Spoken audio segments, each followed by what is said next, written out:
My name is Sean Rains, and I'm the Vice President of Marketing at DealerOn.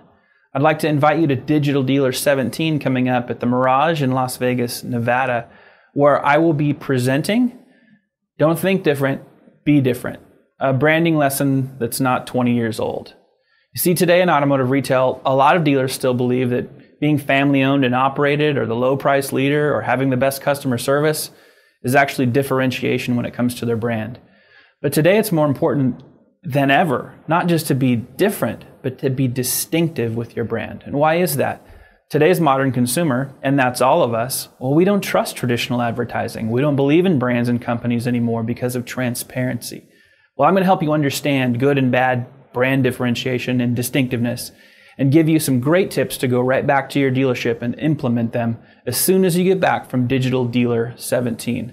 I hope to see you in Las Vegas soon.